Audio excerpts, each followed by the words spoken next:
Alex will remain clueless. Until you tell me, anyway.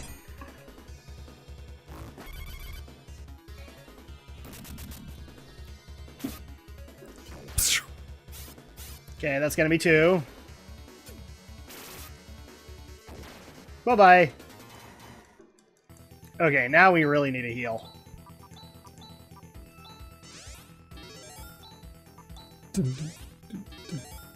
Who else? Rune. Rune. Okay, so here's what we're supposed to... Damn it! I'm trying to look at it. Well, look at it. Just turn around and... There we go! That was weird. Okay, so now that we've done that... Oh, no. We were killed. No, we weren't killed. We were just knocked out by a bad smell. Oh. And now we woke up. Destruction, except Rika. Destruction reigns from the heavens. Indeed. Pew, pew, pew, pew. So, on to the... Is it time, Alex? Is it time? It's time. It's time for Drak's Anime Update!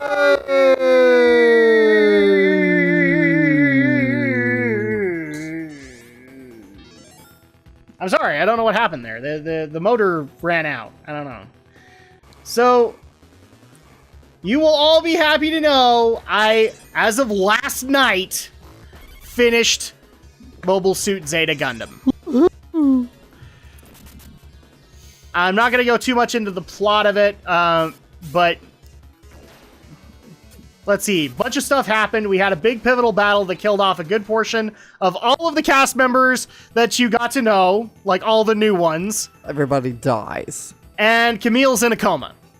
After literally, I'm not kidding, this was literally what happened. He pulled a Taya and unleashed the power of the Heart of the Cards on everybody by allowing everybody that had died to pilot the Zeta in his stead, using his body, and now is in a, I want to say a comatose state, but it's not accurate. He's still there, but not. Does that make sense, people? Right. Oh, wait. No, this is just back down on the first floor. What the hell? Really? Oh, I know what I did. Okay. Now, so basically the eye opened up the second floor. So now I can go to the other parts of the second floor. So yeah, he basically did that. We actually got like potentially 2 villains out of it because Paptimus Shirako and Haman Karn were setting themselves up to be huge villains. Right. And the way that the series ends is basically Paptimus is removed from the equation. He is killed. That's why Camille uses the power of the Heart of the Cards to destroy Shirako. And by doing so, he has basically allowed for Shirako to use his body too, and therefore he's in some... It's... Okay. It's not a comatose state because he is awake. And he is kind of aware, but he's like out there. He's... His reasoning and all of the stuff he says doesn't make a whole lot of sense. Is he like is he like traumatized, shell shocked? No, it's like he looks at you with a very blank stare, and he just goes off into, "Ooh, I'm hot in here." Like he literally in the middle of space, he's in his mobile suit. He's like, "Ooh, I'm hot in here. I need to open a door. Wait, I can't find a door. Where's a door?" Right. And so like all of his new type abilities are gone. And then when we first see him in the next series, because spoiler alert, Double Zeta is a sequel to Zeta. Oh. So you actually do get to see Camille again, but they're basically admitting him to a hospital. Paralyzed. Who has anti? There we go. Oh, what's the thing that cures paralysis? I can't remember. What is Nares? Oh, never mind. Nares is like the full heal. Right. But it's for an absurd amount. Right, a lot of TP. Anti-Rimpa? paralysis recovered. So it's Rimpa. All right. Again, we had to figure out because the freaking localization team. There we go. So yeah, he's comatose, but not really. He's in a weird state. It's almost like he's lost his mind. Mm-hmm. It's out in the depths of space. Right. And that's kind of the ultimate casualty of the series. Is Camille, the person who's been fighting the most for peace at this point. He is now dead, almost a vegetable, roughly. Right. Now, onto the death count. So, Lieutenant Emma, dead. Char is unaccounted for. We actually got to see an interesting fight between him and Haman and Shirako, where they were basically saying that he's like an outdated new type. And yeah, it's kind of true, because he's not like keeping up to their reflexes. But in order to try and take them both out, he actually sacrifices himself. But we also do see at the very end, the floating body of the Hyakushiki without its cockpit. Mm-hmm. So it's like, oh, are you saying Char escaped? So he is MIA at the very most. Let's see, who else? A lot of casualties in there. And so I guess there really isn't a whole lot to add to that aside from final thoughts on Zeta.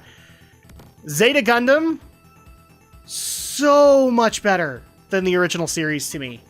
I know that there's a solid fan base for the original series, and I can get and appreciate why you love it.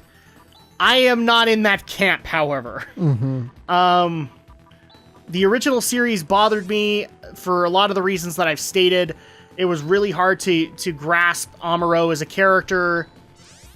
But Zeta, I'm going to be honest here.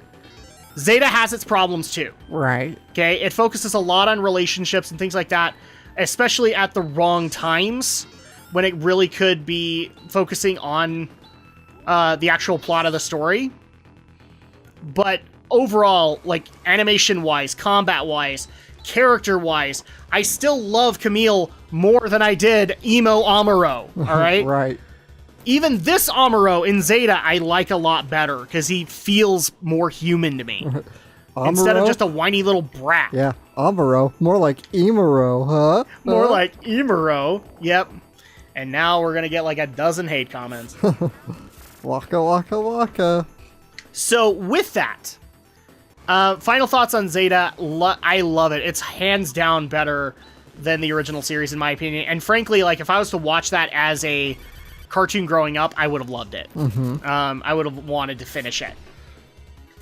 So moving on to the next series, I actually was able to start up with 2 episodes of the next series, which is Mobile Suit Double Zeta Gundam, which, in case you hadn't been able to figure out yet, is a sequel series to Zeta and to the Universal Story or Universal Century arc.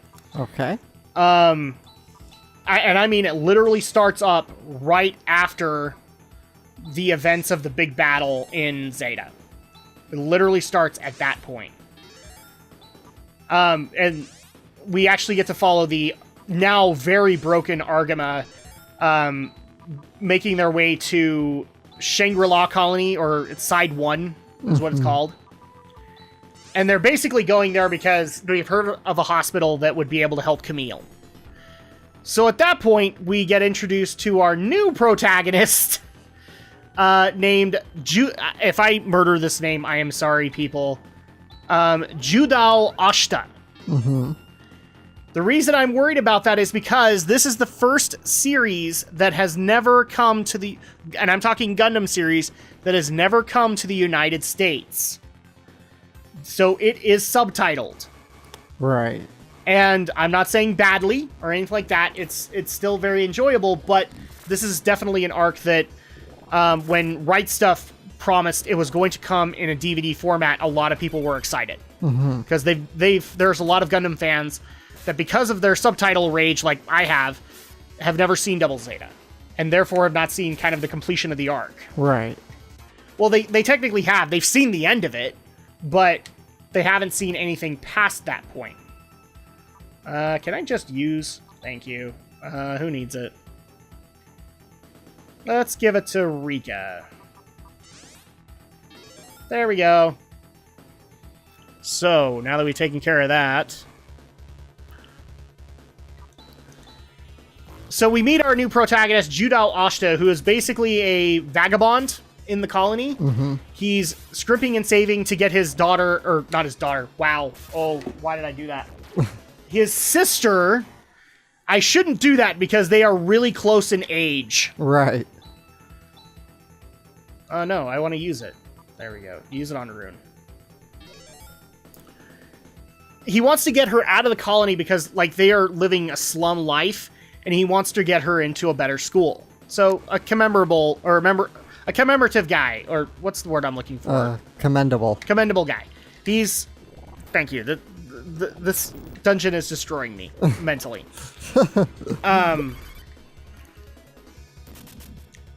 And so we actually find out what he does for a living. He's actually like a scavenger of sorts. Uh-huh. He actually will take a baby mobile suit. They literally call them like the chibi mobile suits. Uh-huh. And he will go scrounge for parts from previous mobile suit battles. Because, I mean, here's the thing. When a lot of people didn't actually figure this concept out, you know, when you battle in space, the debris has to go somewhere. Right. And so in this case, it starts floating towards colonies and they just collect them. I like that idea. I like that they actually answered that question. And so he actually comes across what looks like a intact escape pod. And they think that, like, him and his buddy, I think his name is Aino or Lino. Mm-hmm. They are like thinking, we're in the money.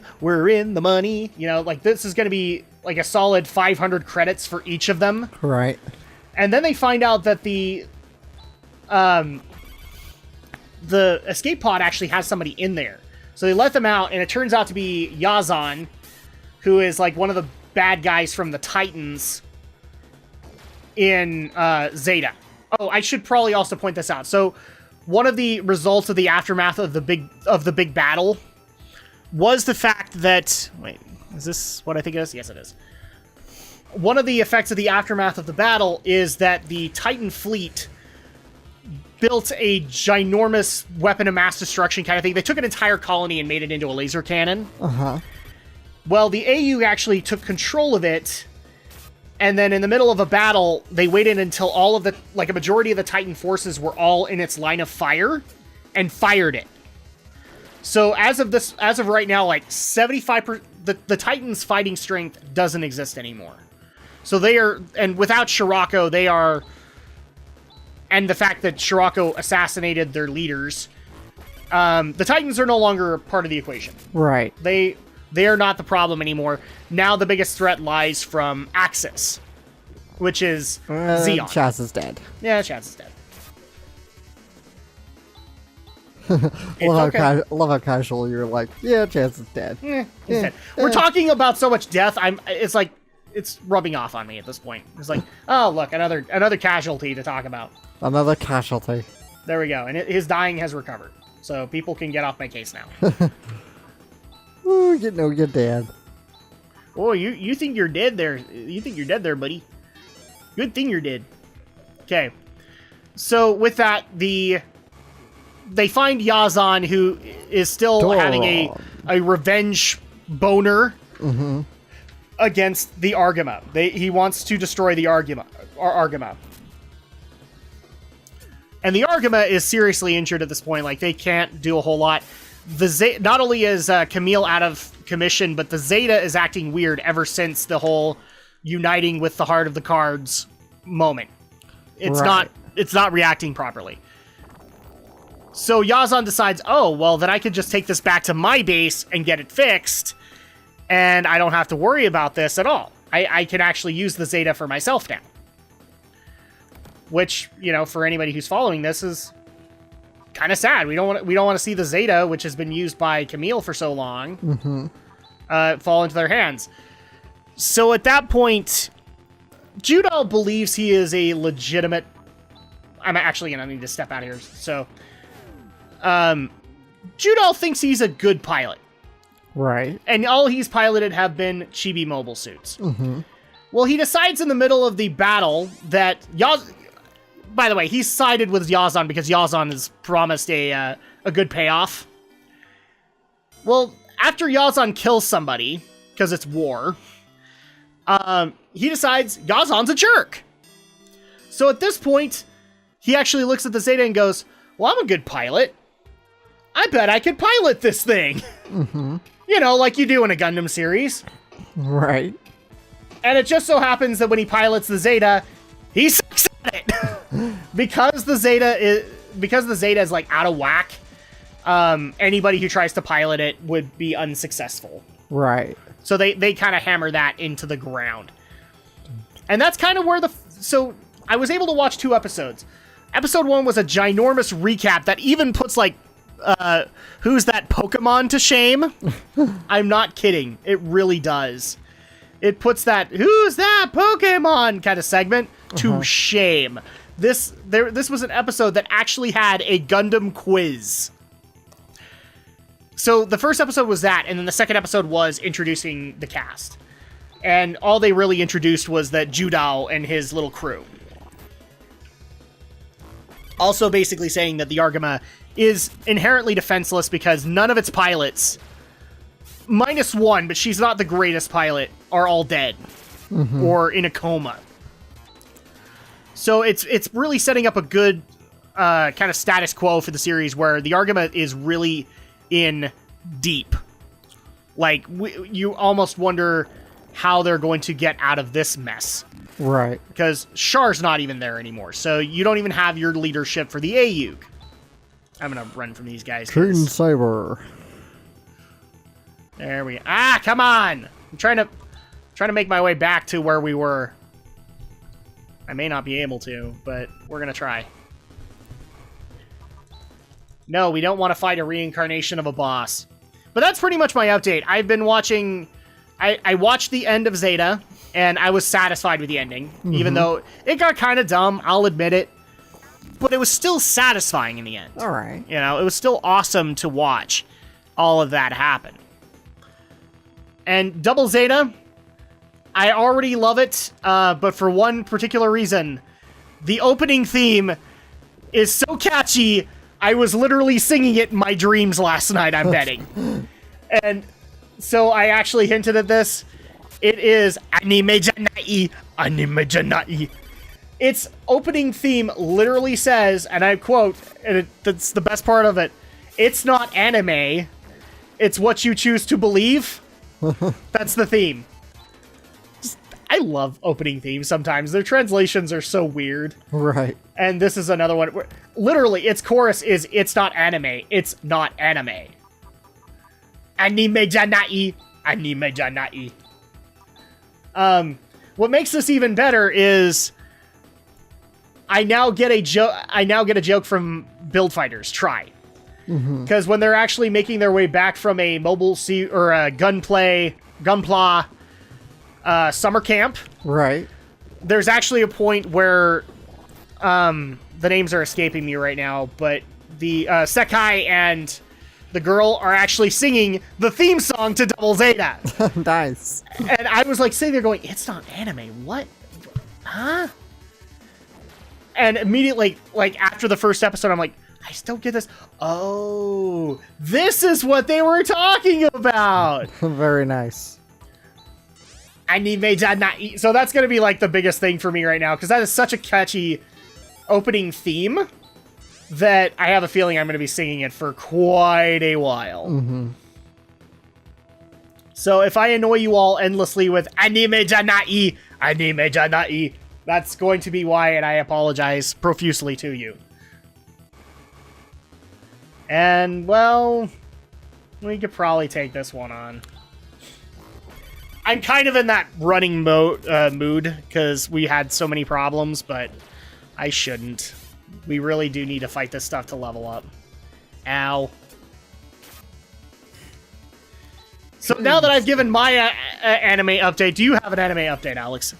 Yeah, I guess I'm still kind of awaiting some new episodes from the shows I'm watching, but, well, of course, since our last recording, Erased episode 3 came out.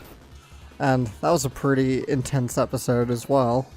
Okay. But intense, but also strangely kind of sweet at the same time. And so basically at the point in the story is the main character Satoru, he's doing his best to try and get close with this girl Kaio, who, as I mentioned in the last update, that she was abducted and murdered, allegedly. Uh-huh. And of course, this one we really get to see the full extent of the horrible abuse this poor girl suffers at the hands of her parents. Okay.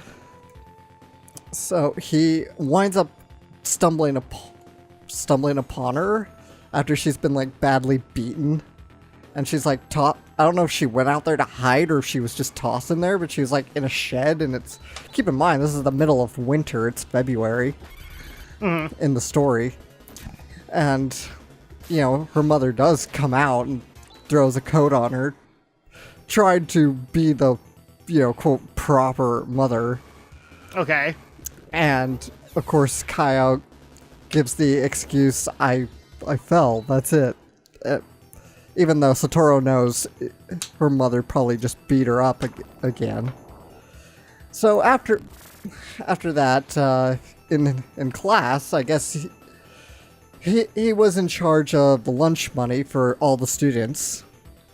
All right. And the money goes missing. Apparently went missing, and one of the kids starts accusing Kaio of stealing it, and somebody probably planted it in her desk. But he sticks up. Satoru sticks up for Kaio and says it doesn't matter that she's poor. She didn't steal the money, and the teacher just kind of remedies it. It's like, now Kaio's on duty, so it makes sense that she has the money. Mm-hmm. So that kind of is resolved pretty quickly. And then at the end of the episode, he takes Kaio out to this big tree, and he calls it a Christmas tree. And it becomes a really kind of sweet moment because the two just stand in the snow together and look at it in its beauty, and it's a really lovely scene because it's just shot so well and just really gorgeous looking in the art and animation here. And Kaio actually smiles, which is the first time we've seen that. Oh, jeez, these guys are tough. Yeah. Damn. Ow. We're screwed, aren't we? We might be, but I'm wondering if... Oh.